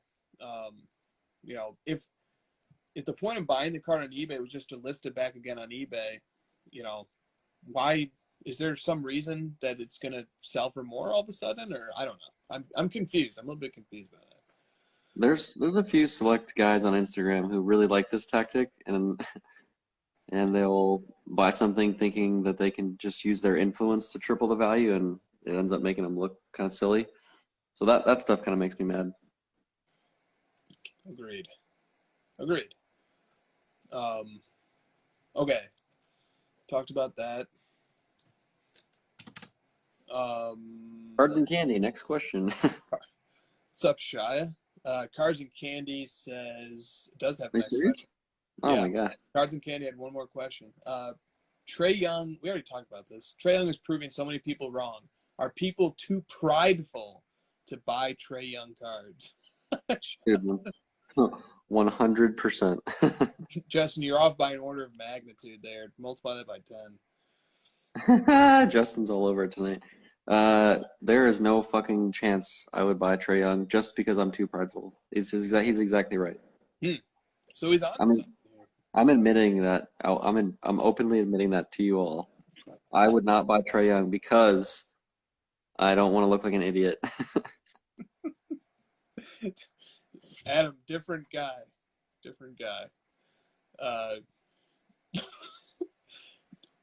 So is there truth, Josh, to this idea that that Trae Young's prices are being sort of held down by an unintentional conspiracy among collectors who just refuse to buy Trae Young cards even though he's the next GOAT? I mean, doesn't that kind of speak to collectability? Like if people are playing this weird game if they don't want to buy him for all these weird reasons, that just means that he's not collectible. Like people don't want to genuinely collect him organically. I mean, just pointing something out that you asked. No, it's great. That's an excellent. It's a really good, blunt answer that I like. Because on the flip side of the coin, if Trae Young is undervalued right now and other players are overvalued, it's a great opportunity to sell your overvalued guy while he's still overvalued and buy the undervalued guy. Yeah. I have a funny story about Okay, Trey. good. Let's go. So I've been slowly getting my son into these games more and more. It's hard. Like one game he won't care at all, but in the next game he's jumping up and down and screaming at every play. So I'm like, make up your mind. But he's been it's been more and more. Like 2 out of every 3 games he'll really like sit down and watch it with me and ask me what team we're rooting for and why, what stadium it's at, who's winning, etc. Like simple stuff. And then tonight we're watching the Bucks Hawks, and he specifically stands up and goes, "I don't like that guy." I was like, "Who are you pointing at?" He's like, and then Trae Young comes on the screen by himself and goes, "I don't like that guy." And I swear to you that I haven't been being like, son, don't like that. I haven't been influencing him in any way, shape, or form. He on the spot says, "I don't like that guy." I was like, "Why don't you like him?" He's like, "Well, he keeps like shimmy, he keeps like moving, and like, he's just making weird faces, and he's talking to the refs and stuff." I'm like, "Oh, okay, interesting." He looks like a Disney villain. He looks like a villain. Is my point? Is like my 5-year-old son. Yeah. My 5-year-old son can see him and think that guy looks like a villain. You should do the one where that one looks scary. The one with his finger up. Yeah. Yeah. Josh, maybe you haven't consciously influenced him. It's probably like every time he shoots, I'm like, I'm screaming. So he's just like picking up on it. So that's possible. But I haven't like directly been like, "Son, see that guy? We don't like him." No, it sounds like he's doing that to you. "Dad, we don't support this one." Because I'm like, "Son, you're rooting for the Suns," and he'll be like, "I'm rooting for the Clippers," just to get me mad. And I'm like, "Then you leave. Then you get to leave, dude. Get out of here." And he's like, "What? Why?" Josh, hold on. So your son has a trollish tendency, it sounds like, maybe, which many children do. You can never let him know that you don't like Trae Young. Because what if that unfolds him and sets him on this trajectory to Trae Young fandom, just to ironically spite you, and he becomes like some full-blown Trae Young collector, and all of a sudden a Trae Young Prism Gold is showing up at your house, and your son's just going in on Trae Young. So I think we have to be very careful here. I gotta be Switzerland when I watch these games. I gotta be real careful. I can't even let him know that I like LeBron in these games. I just gotta watch the games. That's tough, man. That's a fine tightrope to walk. Yeah, LeBron throws down a nasty dunk and he's watching and he looks at me and I'm just like,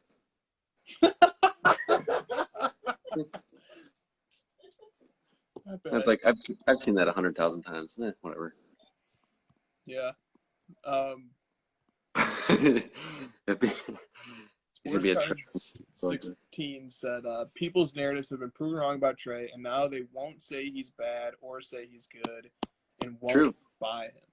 I feel like that's interesting. I don't disagree with it at all. It's but I think come back with that take in 2 months. Keep that same energy 2 months from now. Let's see if it's still there. Because I think there's a lot of energy in the moment right now. Let's see. So there's the new Pixar movie Luca, which by the way is amazing. I watched it with my son. Christina has already watched it as well. I'm sure. I said something about Luka Doncic, and my son is like, "Luka, wait, like the movie?" Like, no, it's a different one. He's like, "What?" I mean, no, it's the same one, Josh. I'm gonna get your son to like Luca. That would be awesome. It's spelled differently though. If you pour water on this kid during the basketball game, he'll turn into a sea monster.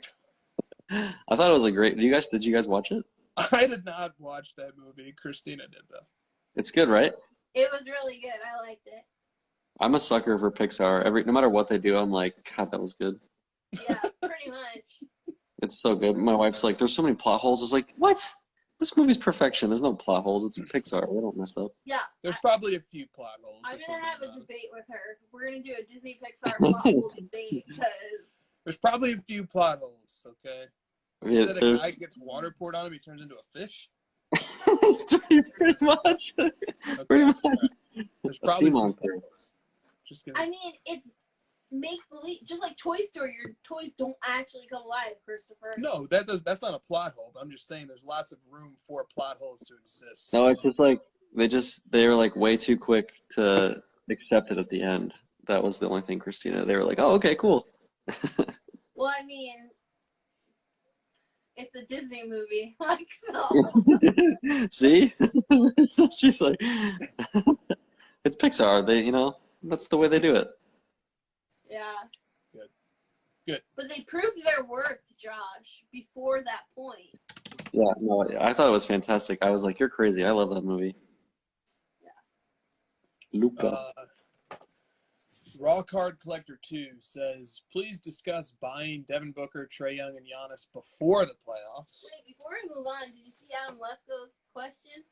I did the Gremlin sequel. Will Pixar movie Luca impact the price of the Luca card? He legit had this thought recently. Chris, why don't you tell them your thought about why this movie's called Luca? Well, first of all, if we get to a point where a Disney movie for kids, young kids, that has the same name as NBA player is making their card market move, Maybe the creator of the show, or the movie has a secret Luca stash. They're trying to make the value go up. I mean, basketball is very big in Italy. Yeah. There you go. And Luca is from Slovenia, which is very close to northeastern Which Luca? Italy. Luca Doncic. But not movie Luca? No. Movie Luca is Maybe Italian. Luca's Yeah. Italian, He's still Italian. So the guy is Italian, the Right. director of this movie. Mhm. but they all speak English. Italians all like basketball. Mhm. Like, it's a very big sport in the country now. Slovenia is very close to Italy. Right. Got it. Okay, look. So the director named the main character after Luka Doncic. Okay, well, Chris, why don't you order a Meat Lovers pizza, watch the movie, get back to us. Some vanilla bean ice cream, see what you think. God, why did my stomach just growl and my heart flutter? Luca and pizza? Did you beat Luca and pizza? I don't think so. No, probably not. Hold on a second here. Okay, listen to this. All right. From May of this year, from Dallas Fort Worth NBC. According to Baylor and Scott White, I don't know who that is. Is that an accounting firm? I don't know what that is. The name, like a lawyer.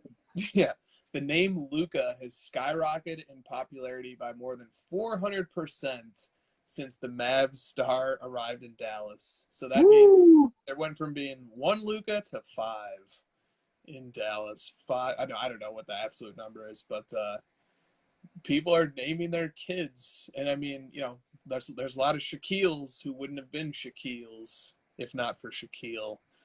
So, but I don't know. We never got the Disney Shaquille movie, so I'm not sure we're ever gonna get any LeBrons. I suppose they'd be coming of age right about now. That name doesn't really roll off the tongue quite as much as Luca. I guess not. Plus, like, Luca is not a unique name. No, it's a very common name, especially in Italy, in the Mediterranean. In that the region, Mediterranean. very common. Look at this guy and his geography. Woo! Thank you. Very well. Very nice. All right. Got a question from Carbon Candy? Yeah, let's see here. No, Raw Collector says, please discuss buying Devin Booker, Trae Young, and Giannis before the playoffs versus... I can't even look at the chat.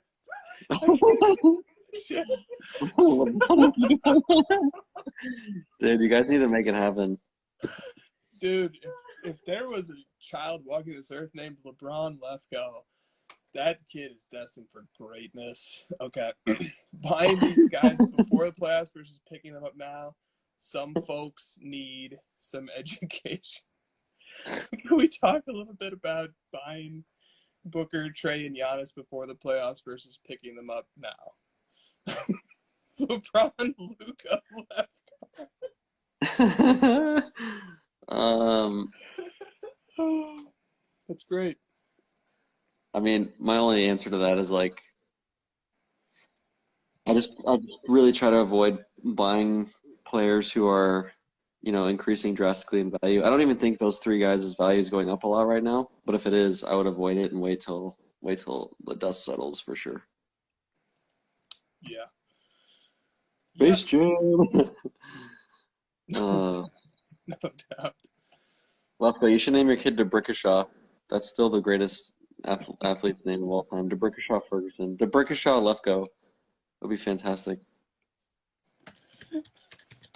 Don't pass up that opportunity to name your son DeBrickashaw. I don't know. It's gonna be close. Have you seen that the I'm looking Pro at Bowl this- video from? Have you seen that Key and Peele video? Yeah, with all the names. Yes. That might be one of the best YouTube videos of all time. Yep. That- Hey, Ryan. yeah, that's a great one. They just like by the end, he's just like. I showed that video to my father-in-law, and to this day, that's the hardest I've ever seen him laugh. He was just like crying, laughing. I was just like, that's video one of the taping all-time it. greats. I'm watching that as soon as the show's over. DeBrickashaw is the reason Key and Peele did that sketch. Boom! Nice, good call. I feel better about life knowing that fact. Good call. Yeah. Okay. All right. Good. It's like your way of saying stop talking about this so we can move on. Okay, good. Good. Very good. Because the chat, man, is right on the verge. Dan Smith be like. Oh, it's such a good video. All right, go ahead. Hurry, save us. Well, we have two questions left, and on the day of the fewest questions in crossover history, it'd only be appropriate to at least answer all of them.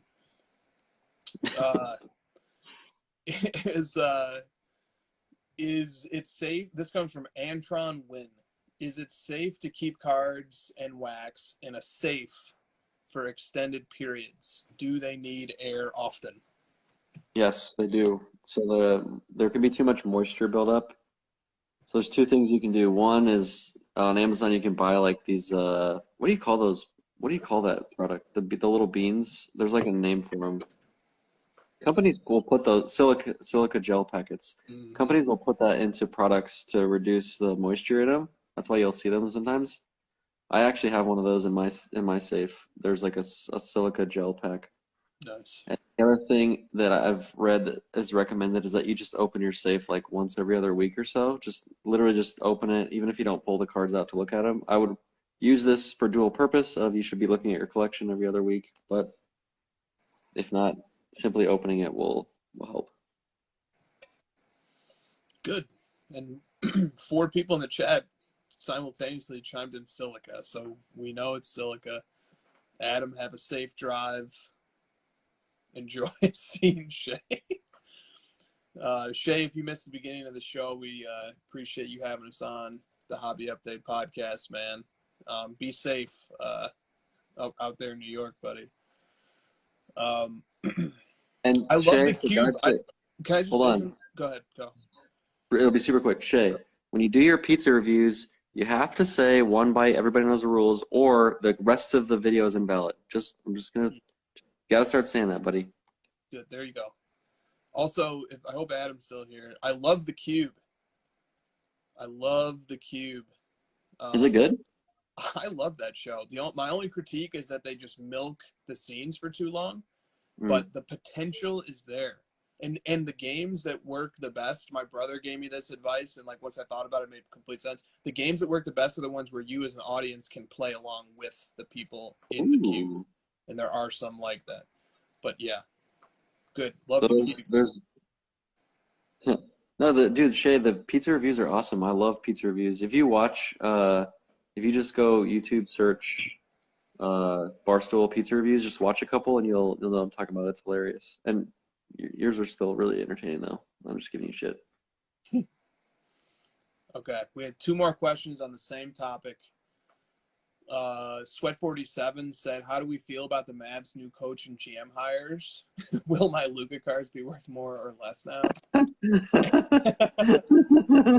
And Kings Angels 22 says, Jason Kidd, how do you like this hire? Maybe you could say something about Jason Kidd because he's been an assistant coach with the Lakers and LeBron for a while now. Well, you might not like my answer, Chris, so cover your ears. I'll try to keep them open for as long as I can. All right. I think Jason Kidd is a really good fit as an assistant coach because he can really connect to the players really well, and he has a lot of respect amongst the players and his peers. But we've seen him fail twice as a head coach, so I'm a little concerned about that. And both of those stops as head coach were with very prolific teams that had a really high expectations with lots of talent, Yes. and both kind of got rid of him pretty quickly, I would say. They didn't even give him a chance, honestly.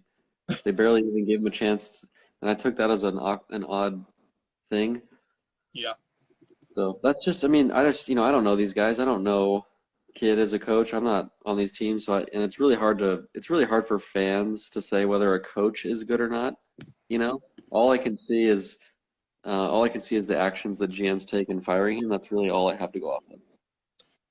Yeah, I mean that's a good starting spot. I want to show you a tweet. If I can find. Here it is. Good. King James. He says, "Damn, I hate to lose Jay Kidd, man, but damn, I'm happy for him at the same time. Good luck, Kidd." So you know what this means, right? That he doesn't really care. LeBron's coming to the Mavs? That the Mavericks are going to draft Bronny, and then LeBron is coming to the Dallas Mavericks. I think that's, if you read between the lines of that tweet, I think that's what that's saying. I don't think that's what that's saying. I'm not That better sure not on be that. what that's saying. Can you just? Isn't it true that was Jason Kidd hired first, and then LeBron came over? Yeah. No, I was gonna say that Or Davis, or they hired Kidd before they hired Vogel. yes, right. Yeah, they did, because for the reason you were saying, Kidd is really solid as an assistant. I don't know, man. I mean, I think it's really silly when media members try to predict whether a coaching hire is good or not, because it's just the hardest thing to analyze, in my opinion. Like, you can't just say that guy's going to be a good coach, yes or no. It's just you're just guessing, frankly. So I'll reserve judgment. All I know is that he's failed at 2 stops. That's all. That's the only data I have. Yeah, and I think his best record ever as a coach involved 42 wins. And then he also, in the regular season, and then he also has some off the court issues that are not good. And all the Mavericks podcasts that I listen to do not like this hire at all. They're not pleased with it. I'll give my take. I think that the Mavericks just let go of one of the top 5 X's and O's coaches in the league. They're not too concerned about that. I think the Mavs are focused on roster construction at this time. And that's A, the reason why they hired Jason Kidd, and B, the reason why they hired Nico Harrison to become co-president of basketball operations or something like that. Harrison was a former executive at Nike. He was Kobe's handler for a long time. Yeah, exactly. But that's what I'm talking about, though. South. So Harrison is a guy who has a lot of clout with the superstar athletes, especially NBA, and everybody wants, that in with Nike and all the money that can flow from that relationship by working sponsorship and other opportunities with Nike. So I think you install this guy who has the most direct channel to Nike possible, a guy who many teams have been trying to get for a while. And then you bring in Jason Kidd, who's beloved by players. Damian Lillard demanded that Portland hire him publicly this offseason. So, there's a strong demand for players to play for Jason Kidd. And what you've done is you've created a unit that's like a college football recruiting unit. And what these guys exist for is to recruit elite talents.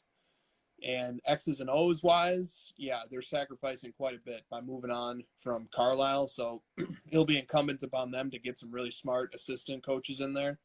Yeah. And that's the gamble. I think they're going all in on trying to recruit talent, and they're going all in on roster construction by bringing in these guys. And we'll see. We'll see if it pans out or not. I think Luka doesn't really need a ton of offensive coaching also, but defensively, they're going to need a lot of help and a lot of strategizing and schemes and rotation stuff. So, like, they better get some smart people in there to handle the defensive end. But that's my take. I don't know if it's the right move, but I think that's what they're doing. There's been an interesting shift in the NBA in the last, I guess, like year to go to former players as coaches, because we went through this shift of like the Budenholzers, the Brad Stevens, the Thibodeaus, back to because if you look at the Final Four coaches right now, Ty Lue, former player, Monty Williams, former player, Nate McMillan, former player. Yep. And there's been a shift back into that mold. So maybe there's this thought. It's it's a copycat league. People are like, oh, let's go get Jason Kidd and Chauncey Billups, and we're getting back to that. It's interesting, and especially the point guards, right? Because the point guard clearly has a Steve Nash. It's like all these same kind of guys. It's interesting. True. To your point, as KPB Cards points out, Chauncey Billups has gone to Portland. Chauncey Billups is going to be Portland's next coach.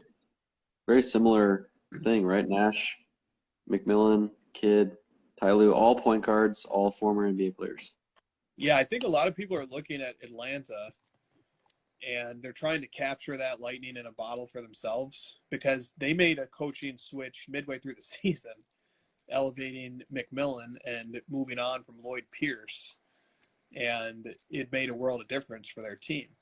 Yeah, same team, and it's like a complete turnaround. Exactly. Did Lloyd Pierce... The other one was James Jones, the former player that can recruit, and a player that people respect and has the respect of peers where they want to play with him. Chris Paul wanted to go to the Suns. Jay Crowder, they basically stole Jay Crowder, and it was secretly thought it was because of James Jones, like he respected him. Yeah, that's huge, man. That's stuff like that is big. Those guys are indispensable. And so the Mavs just put a guy like that in charge of coaching the team. So we'll see. I would say this much. I don't think the Mavs would have committed to Jason Kidd without Jason Kidd making some promises on his end about what he's going to bring and what he's going to do. What do you mean? That's total speculation on my behalf. There's nobody even saying that other than me. Well, I just think we know the weaknesses of Jason Kidd. And we know the baggage that he brings. He's not a great X's and O's coach. He doesn't have a great coaching resume, and he's got off the court issues. So why would the Mavs hire him? And I have to think that Jason Kidd is an ambitious guy. He wants another shot. I think Jason Kidd probably said, look, you bring me in as coach, and I can bring these players, or I can do these things. I can recruit this talent. I think there probably was some bargaining going on there. I mean, look, the Mavericks had their pick of the litter for who to make their next coach. Yeah, they did. To give it, and plus, by picking Jason Kidd, they also overlooked Jamal Mosley, who has a great rapport. He had to step in and coach a couple of games this year. He has a great rapport with the players. All the players love this guy. He's a defensive-minded coach. Great relationship with Luka and Porzingis. And they just completely overlooked this guy. And he was the natural next guy in line because he was an assistant coach, the defensive coordinator. And they completely just overlooked this guy to bring in Jason Kidd. I just feel like they're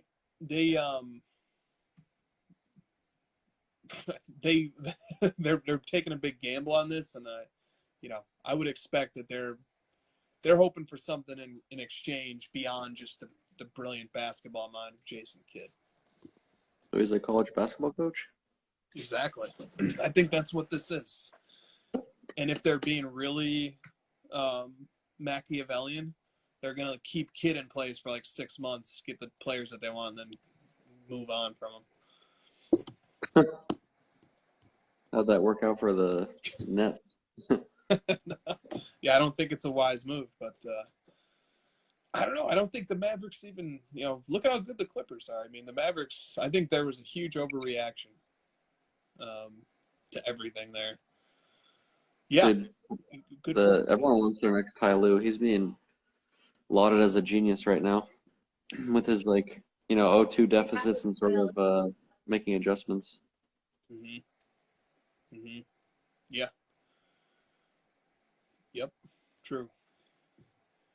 The players coach, the guy who can relate.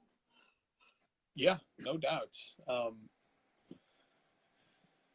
don't know, man. I can tell you this: in the post Carlisle departure reporting, and even some of the in the reporting leading up to it, Carlisle was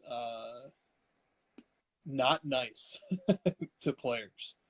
He was a total dick to Salah Mejri, who was a player that Luka was friends with, who was from overseas. And there's a clip online of like Mejri gets a technical and he's ejected from the game, and as he's walking by the sideline, he's upset, and Carlisle mouths something to the effect of like, "You only scored 2 points. Get the fuck out of here."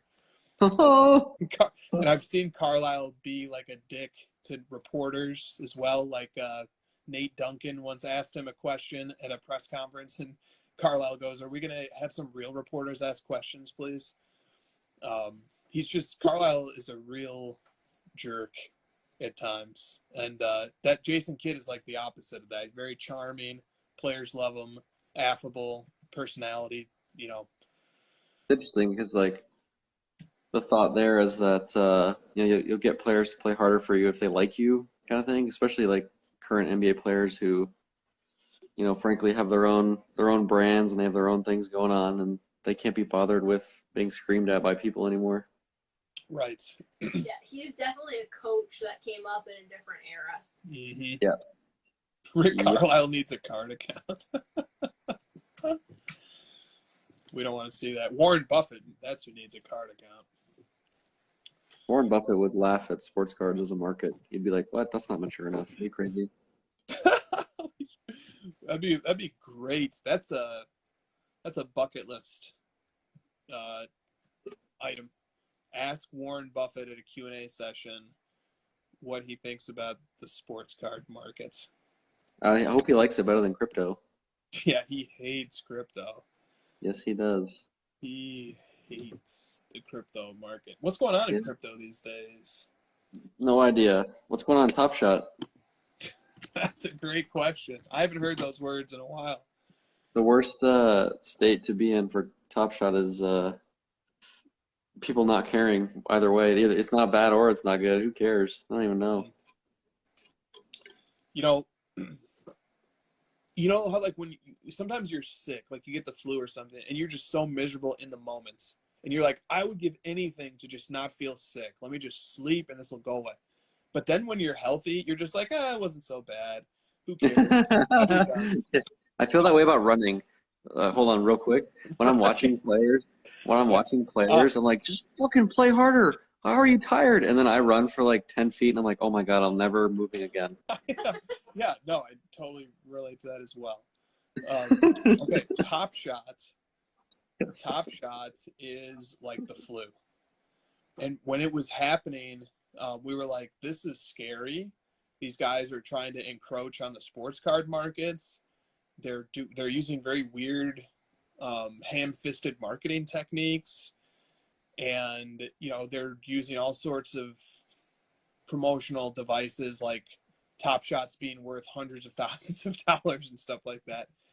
And we're just like, oh, this is horrible, and I can't wait, until this is over. And like, but now that it's done and the moment has passed and Top Shot has, settled in to what it is, we're just like, it's not so bad. We forgot that it happened. No big deal. But like, it was really annoying when it was going on.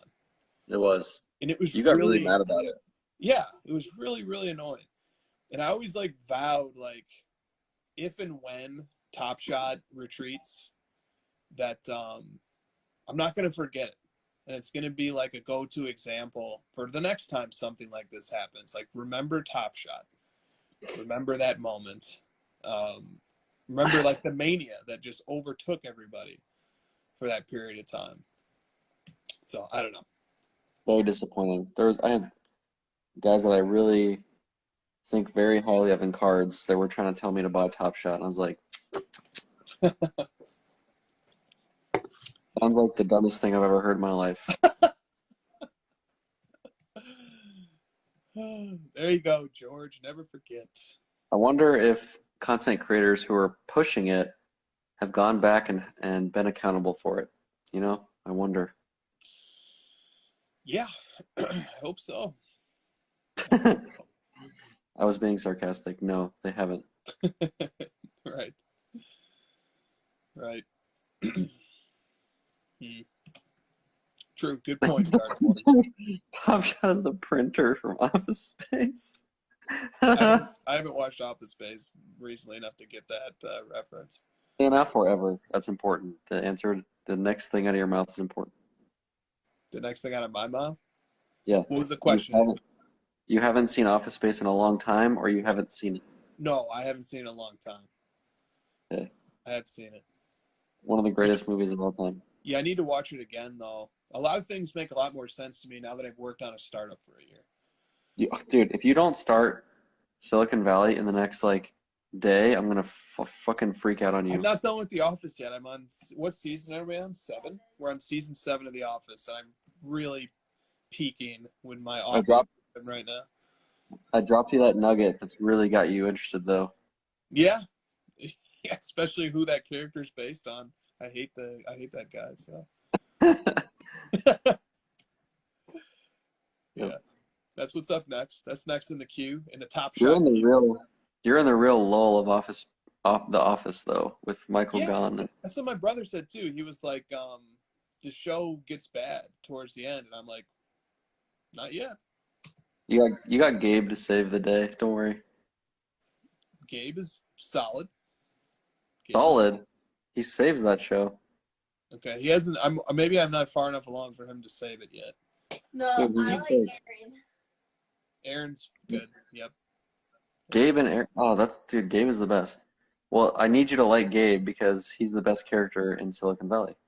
No, I saw that. I saw it when he appeared in that clip you sent me. I think they're still developing Gabe because right now Gabe is. You're not supposed to like Gabe yet. You know, Gabe is like the antagonist. Yeah, that's the point. You're never gonna like him. He's a horrible. That's what makes him such a great character. Well, there's a lot of horrible characters though, like Dwight and Michael. Like I told Christina, I was like, you realize Michael's like a horrible person, right? And she's like, what do you mean? And I'm just like, okay, let's just walk through some of these things that happen. Terrible, man. Yeah, he's the worst man. She was like, he's awful. All of season 1 is like really building it up to him being horrible, and then they sort of like make him a little bit softer throughout the years because it's better for the show long term. But like season 1, they're like, you're supposed to hate him. Yes. Yeah, because you hated the Ricky Gervais character. Mm. Yeah, you did. You really hated the Ricky Gervais. Yeah, he's super annoying. That's a good point. Yeah, dude. After Michael Scott leaves, it like gets pretty weird for a while. Yeah, I haven't gotten to that part yet. I can't imagine the show. Wait, you're not to the Will Ferrell stuff yet? No. Oh, jeez. You're really close then. Yeah, no, I must be. That might happen in the episode we watched tonight. You're past Michael Scott Paper Company. Oh yeah. Yeah, Holly You're just came past. back from Nashua. Oh. Yeah. Okay. Yeah, you're real close. Yeah, because Toby went to He's on jury duty for the Strangler. Oh yeah, the Strangler. Grand Strangler. So Charles is gone? Charles? Yeah, the corporate guy that David Wallace hires. I don't think we're there. Yeah, no, Charles is Luther. Oh, Idris Elba. Yeah, that was a great little sub packet of episodes. I like that a lot. It got real awkward with those two. Yeah.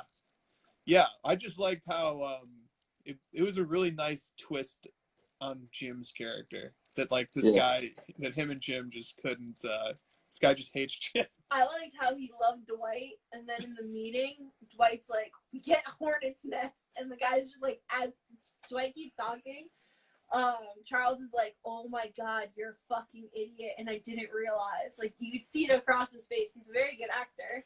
But Dwight is peaking. In season 7, he just massacred Jim with snowballs. Dwight is at his ultimate peak. And he also just helped Pam because she felt like a failure. So that was really sweet.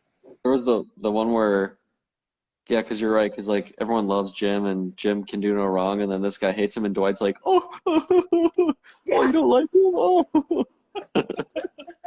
oh, Jim. Good. Okay, we're at 2 hours. Good show. Got work to do. Good chat, guys. One of the all-time great chats, if I may. Is that fair? Oh, very fair. They picked up the lack of questions. They saved us. Yeah, we didn't even get to a question like the first 45 minutes. Next week, we need better questions. But keep the lively chat going though. Oh yeah, keep the lively chat going too. We had like 3 check marks in this chat. I think if you, I actually think that the Instagram handbook says that if 3 check marks are in your chat, you get a check mark. I don't think that's true. I wish I applied for one and I didn't even get a response. Not yet. Maybe that's a good thing. Maybe it's coming down. Okay. Thank you guys. Good one for real. I agree. It was a good one this week. See you guys next week.